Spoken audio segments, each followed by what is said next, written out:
warahmatullahi wabarakatuh. Nah, anak-anak, hari ini kita belajar tentang membuat jurnal umum. Nah, Ibu di sini akan mengambil salah satu contoh perusahaan jasa abadi Sumatera per Desember 2020 yang didirikan oleh Tuan Joko. Bagaimana cara membuat jurnal umumnya?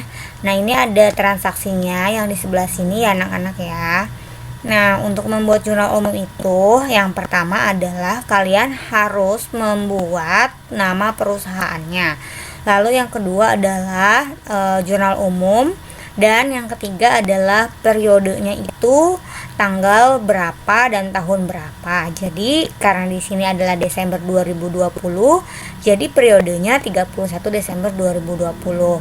Nah, Ibu di sini mengurungkan itu dalam ribuan rupiah. Artinya nanti yang dicatat sejumlah uangnya itu di debit dan di kredit ini akan diwakilkan dengan ribuan rupiah. Nah, yang pertama, selain membuat yang tadi sudah disebutkan, kalian juga harus membuat tabel jurnal umumnya. Nih, tabelnya ini terdiri dari tanggal, keterangan, referensi, debit, dan kredit. Langsung aja untuk yang transaksi pertama ini terjadi pada tanggal 1. Tuan Joko menyetorkan uang sebagai modal usaha ke bank sebesar 150 juta. Nah, jadi anak-anak yang kalian perlu analisa adalah ketika pemilik perusahaan ini menyetorkan modal ini, berarti untuk perusahaan adalah kasnya bertambah. Kalau kas bertambah itu adanya di debit. Nah, jadi kasnya bertambah di debit, dan yang berkurang atau bertambah lagi apa? Nah, itu modalnya bertambah, modalnya pun bertambah, yaitu di kredit. Ingat ya, untuk persamaan dalam hukum debit kredit itu, kas itu kalau bertambah itu di kredit. Maksudnya kas itu kalau bertambah itu di debit dan modalnya itu di kredit. Nanti kita tulis aja ya 150, karena ini adalah kan perwakilan ribuan rupiah. Jadi debitnya 150 dan kreditnya pun sama 150. Oke, kita gedein aja ya supaya agak terlihat. Oke ya. Terus yang kedua adalah kita lihat dulu nih, ada tanggal 2. Jangan lupa ditulisnya tanggal. Lalu keterangannya, tanggal 2 ini perusahaan membayar sewa gedung untuk 1 tahun dari Desember sampai November 2020 sebesar 3 juta. Mungkin ini adalah sampai tahun 2021 ya, Novembernya ya.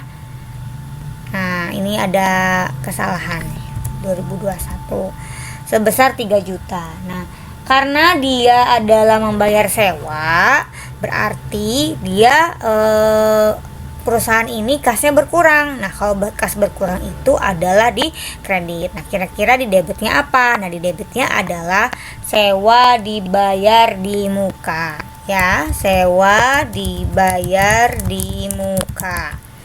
Dan kreditnya adalah kas, karena dia ada mengeluarkan uang, yaitu sejumlah 3 juta. Berarti kita tulisnya 3.000 ya.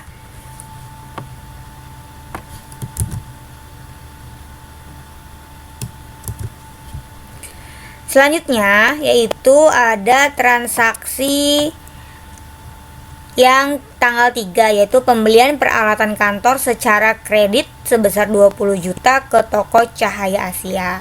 Nah, karena dia melakukan pembelian peralatan, ini udah otomatis peralatannya bertambah.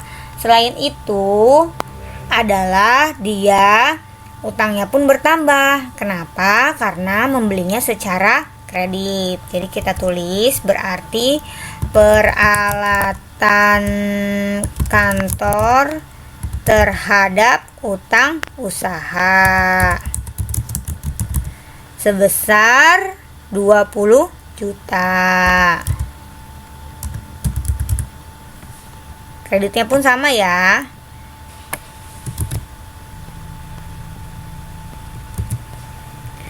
Selanjutnya tanggal berapa anak-anak? Ya, selanjutnya adalah tanggal 5.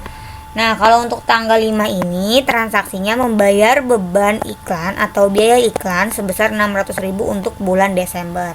Nah, ini masuk ke dalam beban iklan dan kas. Oke. Jadi tanggalnya jangan lupa ditulis, lalu debitnya adalah beban iklan sebesar 600.000 ya anak-anak. Dan kreditnya adalah kas karena dia mengeluarkan uang, yaitu sebesar 600.000. Tanggal yang selanjutnya ini adalah tanggal 11. Nah, tanggal 11 ini pembelian perlengkapan kantor 1.200.000 secara kredit. Nah, berarti perlengkapan kantornya bertambah. Perlengkapan kantor bertambah sebesar 1.200.000. 1.200.000. Nah, selain itu apa? Yaitu utang usaha karena dia belinya menggunakan ke kredit, yaitu sebesar 1.200.000. Tanggal selanjutnya yaitu adalah tanggal 15. Telah selesai mengerjakan layanan jasa untuk toko Insan Permata dan sudah difakturkan untuk ditagih senilai 9 juta. Nah, kalau transaksinya seperti ini, itu adalah analisisnya. Dia sudah menyelesaikan pekerjaannya, tetapi belum dibayar, baru difakturkan. Ini berarti kita anggap sebagai penyelesaian jasa atau pendapatan, tapi pendapatannya belum diterima, hanya baru ditulis. Nah, yang pertama tulis tanggalnya dulu. Nah, terus kalau pendapatan belum diterima itu disebutnya adalah piutang usaha sebesar 9 juta dan pendapatan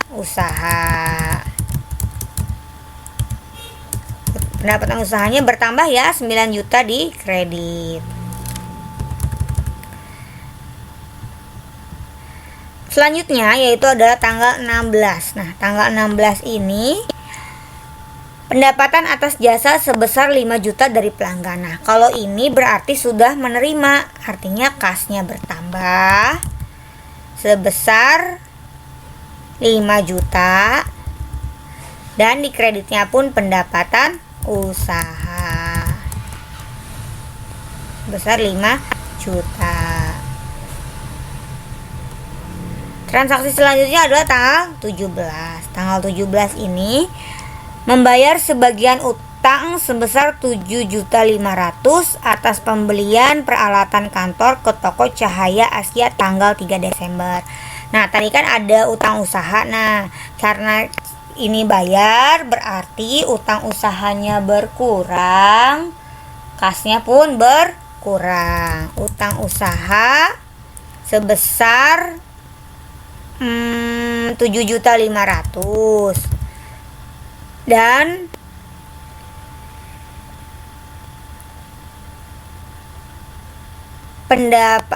dan kas ya, karena dia mengeluarkan, dan kas sebesar 7.500.000.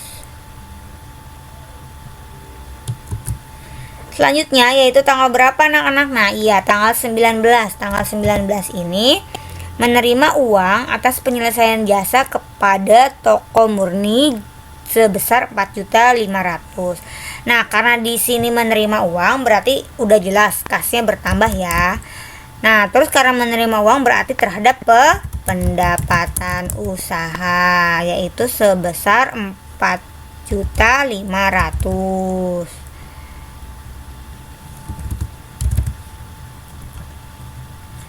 Selanjutnya transaksi tanggal 22. Nah, tanggal 22 ini menerima cicilan pembayaran atas faktur tanggal 15 pada toko Insan Permata sebesar 3 juta. Nah, tadi kan ada faktur nih, berarti kas sebesar 3 juta dan pendapatan usaha sama ya, yaitu 3 juta.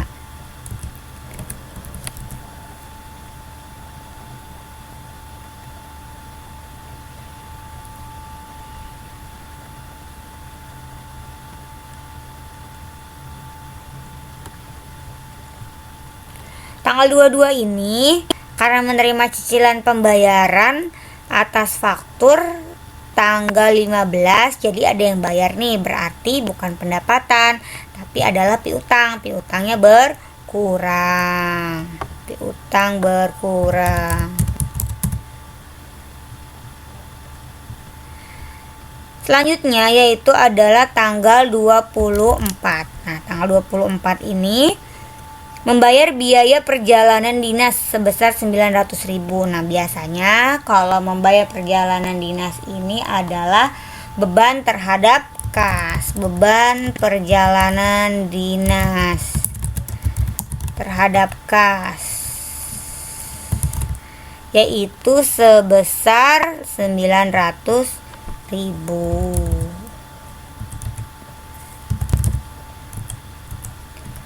Selanjutnya yaitu tanggal 25 yang pertama. Nah, tanggal 25 yang pertama ini membayar biaya telepon. Nah, berarti sama, yaitu beban telepon sebesar 400.000. Salah. 400.000 dan kas 400.000. Nah, tanggal 25 yang kedua ini membayar gaji, berarti sama, yaitu beban gaji terhadap kas, yaitu sebesar 9 juta.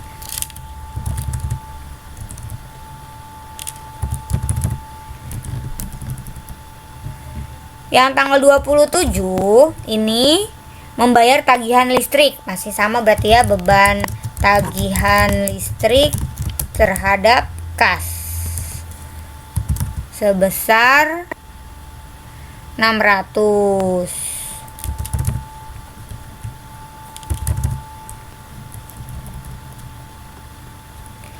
Tanggal 30 ini adalah mengambil kas perusahaan 5 juta untuk keperluan pribadi. Nah, kalau ada transaksi mengambil kas perusahaan untuk keperluan pribadi bagi pemiliknya ini disebut dengan prive. Berarti prive terhadap kas karena mengurangi kas perusahaan, yaitu sebesar 5 juta.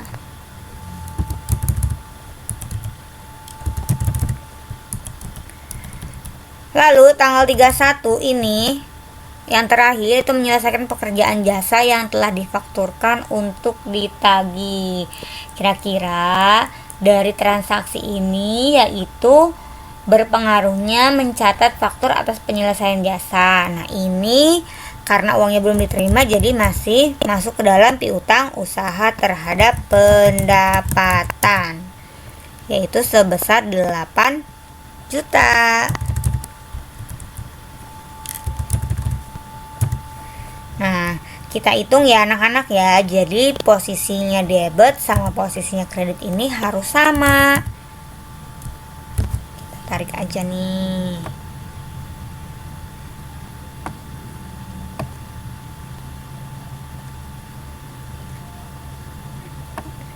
Oke.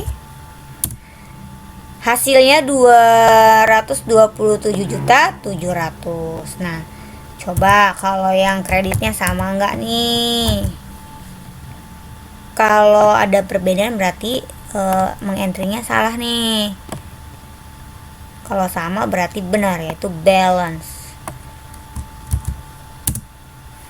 Wah, hasilnya benar ya, sama nih anak-anak. Jadi total keseluruhan dari jurnal umum ini adalah 2 juta.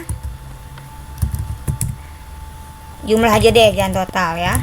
Jumlahnya 2.222.700.000 rupiah. Nah, ini adalah dari jumlahnya. Oke, jadi kita bisa menghitungnya ya. Nah, jadi ini contoh dari jurnal umum yang sudah dihitung dari transaksi yang ada ke dalam jurnal umum yang harus kalian catat. Sebagai ininya bisa ditandai nih, jadi warna misalkan kuning untuk menandakan bahwa ini tuh balance hasilnya. Oke anak-anak, kita tebelin ya. Inilah contoh dari pengerjaan jurnal umum pada perusahaan jasa. Nah, anak-anak, kalian nanti harus coba dan nanti hasilnya dikumpulkan ya di e-learning. Terima kasih, selamat belajar. Tetap perhatikan protokol 3M-nya, memakai masker, menjaga jarak, dan mencuci tangan. Wassalamualaikum warahmatullahi wabarakatuh.